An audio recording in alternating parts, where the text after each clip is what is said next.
हम अगर control panel देखें तो क्या लिखा हुआ उसके ऊपर, control panel of motor generator set AC to DC, यानी कि ये मोटर है, ये जनरेटर है, तो क्या हो गया, ये मोटर जनरेटर सेट हो गया। फिर लिखा हुआ है AC टू DC, यानी कि ये चलती है AC से, तो जब AC से ये जनरेटर घूमेगा तो बनेगी हमारी DC। AC को हम DC कैसे बनाएं, तो ये एक तरीका है कि AC से जनरेटर चलाओ और आउटपुट में आपको DC मिलेगी। ये जो इतना वाला जो हिस्सा है इसमें DC आ रही है, और ये जो यहाँ से यहाँ का है इसमें AC है। ये AC का स्टार्टर है। स्टार्टर मतलब जो मोटर को स्टार्ट करता है। इसमें हम पहले नीचे करते हैं, कुछ देर होल्ड रखते हैं, जब RPM इसके कुछ बढ़ जाते हैं तो झटके से इसे ऊपर ले जाके हम यहाँ आके फिर ये रुक जाता है। यहाँ एक 9 वोल्ट कॉइल होती है, मैं किसी दिन डायग्राम में बताऊंगा सुबह को, जैसे मैं डायग्राम आज बनाया था ना बच्चा, ऐसे मैं डायग्राम बना के रखूंगा पहले और फिर मैं आपको समझाऊंगा। इसे कहते हैं हम स्टार डेल्टा स्टार्टर। हाँ बेटी, पता समझ आ रहा नहीं आ रहा है? Star delta starter. Neha, Sandhya और दीपा देखते रहना, आपको स्पेशल नहीं बोलूंगा मैं, ठीक है बेटा? हाँ, ये है स्टार डेल्टा स्टार्टर। इसकी हमें जरूरत क्यों पड़ती है, ये थोड़ी पढ़ने वाली बात है, फिर भी मोटा मोटा आप समझ लो। किसी भी मोटर की स्टार्टिंग करंट बहुत ज़्यादा हाई होती है, आपने देखा होगा। अगर मैं मोटर को स्टार्ट करूंगा ये सुई एकदम भागेगी, कुछ देर के बाद फिर आराम से नीचे आएगी। स्टार में मोटर घूमती तो धीरे धीरे है, बट वो करंट नहीं लेती ज़्यादा, इसलिए पहले हम स्टार में करके थोड़ी उसकी स्पीड बढ़ाते हैं और फिर डेल्टा में कर देते हैं। डेल्टा में चलती है हमारी फुल स्पीड। डायग्राम वगैरह बता दूंगा बनाने जब हम थोड़ी क्लास लेंगे, तो अभी हम करते हैं प्रैक्टिकल की बात, ठीक है? अब ये जो है हमारे RYB बता चुका हूँ, 3 फेज होते हैं 3 फेज में, और आप RY किसी को मान लो तो 3 फेज होते हैं RYB, यानी कि रेड, येलो एंड ब्लू, ठीक है? Red, yellow and blue. Black नहीं होता, ब्लैक का इस्तेमाल हम करते हैं न्यूट्रल के लिए, ध्यान रखना, ये कलर कोड है, ठीक है? हमारे इंडिया में यही है, हो सकता है इंटरनेशनल भी कलर हो और देश में भी हो, लेकिन R का मतलब रेड, Y का मतलब येलो और B का मतलब ब्लू। बस ये पहचान है ताकि हम जब हम अंदर वायरिंग करते हैं तो हमें ये पता रहता है जो रेड कलर का वायर है वो R है, क्योंकि आपस में इंटरचेंज ना हो जाए। आपको साथ पता है नहीं है, जब हम RYB को आपस में जब चेंज करेंगे तो मोटर की डायरेक्शन भी चेंज हो जाएगी, ये आपको पता होगा सर, ठीक है ना? हाँ, अगर हमें उल्टा घुमाना है तो इनमें कोई भी ये चेंज कर लो, या फिर ये या फिर ये, कोई भी चेंज करोगे तो आराम से इसकी डायरेक्शन चेंज हो जाएगी, ठीक है? डायरेक्शन चेंज करके मैं नहीं दिखाऊंगा, वो हम किस दिन दिखाएंगे, ठीक है? अभी हम कर रहे हैं प्रैक्टिकल की बात, AC टू DC। अब हम AC बनाएंगे, AC से इसे चलाएंगे हम, ठीक है? एक चीज और है, इसके अंदर जो है DC आपने पढ़ी नहीं है अभी, जो DC मोटर हो या जनरेटर हो, उसमें मेन 2 पार्ट होते हैं, एक होता है आर्मेचर और एक होती है फील्ड। अगर हम आर्मेचर या फिर फील्ड के रेजिस्टेंस को कम ज़्यादा करें तो इसकी RPM भी कम ज़्यादा होते हैं, ठीक है? इसके RPM ज़्यादा होते हैं। ये रेजिस्टेंस लगा हुआ है हमारे आर्मेचर के सीरीज के अंदर, ये डायग्राम से थोड़ी में क्लियर कर दूंगा आपको, ठीक है? अब देखो, पहले मैं चला के दिखा रहा हूँ, फिर आप चला के देखना, ठीक है? तो ये देखो, ये मैं नीचे दबाऊंगा तो चलेगा ये स्टार में,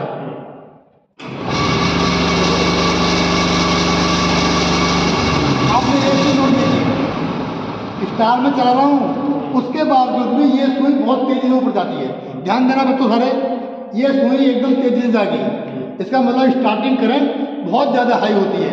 अगर मैं सीधा डेल्टा करूँ फिर तो बहुत ज़्यादा हो जाएंगे। इसी करंट को कंट्रोल करने के लिए हम स्टार डेल्टा स्टार्टर का इस्तेमाल करते हैं, ठीक है? अब मैं स्टार्ट कर रहा हूँ, देखो सुई पे ध्यान देना, ये एम्पियर का मतलब क्या है, ये कितना लोड ले रही है स्टार्टिंग होते समय। अब कुछ देर के बाद फिर नॉर्मल हो जाएंगे, ये देखिए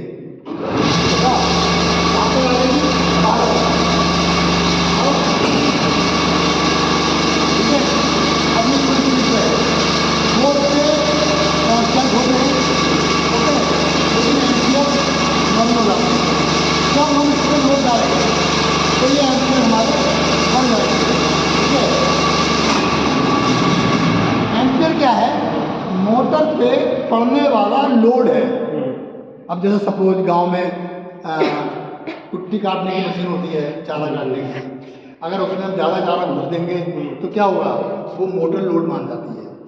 ठीक है, तो ऐसे ही जब लोड मान रही है तो क्या होता है, ये जब लोड पड़ेगा तो ये सुई जो है इधर को बढ़ती जाएगी। अभी ले रही है ये हमारी मान लो 0 एम्पियर 3 एम्पियर। ये कितने एचपी की मोटर है, 7.5 एचपी की। एक और मैं काम की बात बता दूँ थ्योरी के साथ साथ, थोड़ा थ्योरी को लेकर चल रहे हैं हम। ये मोटर मैक्सिमम कितना करंट लेगी और जले ना, मतलब कितना लोड, याद रखना करंट का मतलब लोड होता है, इसमें हम कितना लोड डालें कि ये मोटर हमारी जले ना। तो आप फील्ड में जब भी आप जाओ कहीं पे जॉब पे, तो आप पूछना भी मोटर कितने एचपी की है। सपोज मुझे एमसीबी लगानी है ये वाली, तो कितने की लगाऊं भाई ताकि मेरी मोटर जले ना। या स्टार्टर में हमें करंट सेट करनी होती है, इसमें भी है रिले लगी हुई है, ज़्यादा लोड पड़ेगा तो ये मोटर अपने आप बंद हो जाएगी, और सेफ्टी डिवाइस है। तो हम कैसे जानें कि मैक्सिमम कितना लोड ले सकती है, इसका एक फार्मूला है। सपोज कोई भी मोटर एचपी जितने एचपी की है उससे 1.5 गुना करंट ये मोटर ले सकती है सेफली। ठीक है, जैसे ये 10 एचपी की है तो 10 और 5 कितने हो गए, 15, यानी 10 एचपी की मोटर 15 एम्पियर तक बिल्कुल सेफ है, उसका कुछ बिगड़ने वाला नहीं है। अब ये है 7.5 की, अब 7.5 का हाफ करो और फिर 7.5 में जोड़ो। ठीक है, तो वो ये इतना एम्पियर ये सुरक्षित है। उसी हिसाब से हम इसकी रिले सेट करते हैं। रिले में दिखा देता हूँ, चलो कोई बात नहीं लगे आपको, जरा अपने नजदीक में लेके आओ।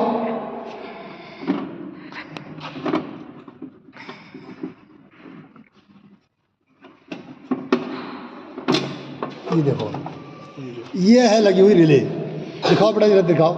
ठीक है, ये रिले है, इसे हम अगर हम इधर घुमाते हैं इधर को तो करंट कम हो जाएगी, और क्लॉकवाइज घुमाएंगे तो इसकी करंट बढ़ जाएगी। ठीक है, तो इसकी जो रिले की सेटिंग करते हैं वो हम ये देख कर करते हैं कि मोटर मैक्सिमम कितना करंट ले सकती है। ठीक है, उसका मैंने आपको बता दिया, मोटा मोटा है तरीका, जितने एचपी की मोटर है उससे 1.5 गुना करंट ये ले सकती है। ठीक है, अब अगर मैं ऐसे चला कर दिखाऊँ, देखो ये यहाँ से अगर मैं ये दबाऊंगा तो बनेगा हमारा स्टार नीचे को, और ऊपर दबाते हैं तो बनता है ये डेल्टा। ये साथ चल नहीं पाएगा इस समय, तो ढक्कन खुला हो तो चल गया। ठीक है, ये देखो ये है हमारी मैग्नेट, मैग्नेट है ये लीवर मेरा यहाँ पे चिपक गया है। ठीक है, और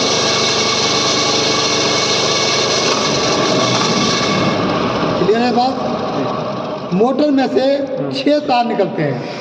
अगर स्टार डेल्टा मोटर होती है ना तो उसे ऑपरेट करने के लिए क्या होता है, 6 तार निकलेंगे। ये देखो 3 3 6 3 3 9, ये हमारे बनाने को है स्टार के लिए, डेल्टा के लिए। Good morning, Ram Ram Ram. Start हो गया। हमने कहा था ये जो रेजिस्टेंस है इसे कहते हैं वेरिएबल रेजिस्टेंस, मतलब ऐसा रेजिस्टेंस जिसकी वैल्यू को हम कम ज़्यादा कर सकते हैं। जब मैं इसे कम ज़्यादा करूँगा तो इसके आरपीएम भी कम ज़्यादा होंगे, और यहाँ जो हमारी वोल्टेज है ये कम ज़्यादा बनाएगा। भाई वोल्टेज बढ़ा रहे हैं तो ये कम ज़्यादा बनाएगा, इसका करंट भी कोई फर्क पड़ेगा। ठीक है, अब आप स्टार्ट करोगे, नीचे थोड़े होल्ड रखते करके ऊपर आ।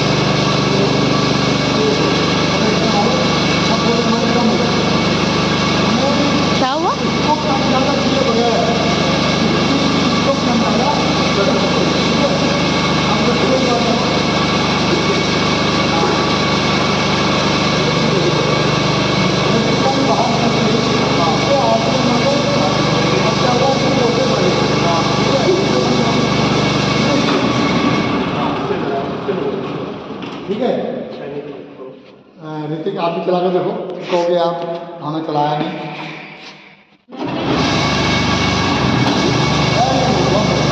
ठीक है,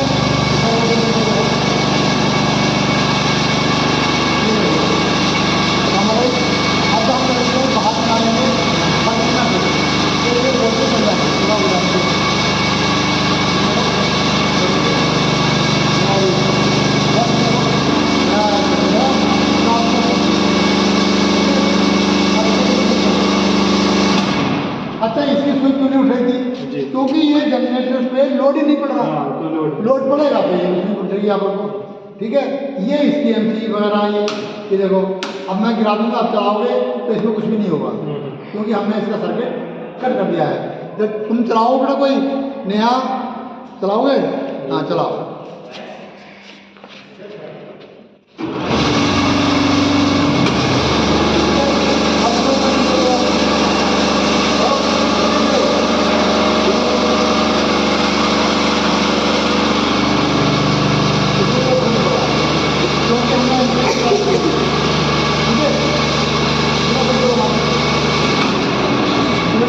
सर मी कोई और मी जाएगा, आप चलाओगे, चलो। Good morning sir. Good morning, चलाओ बेटा।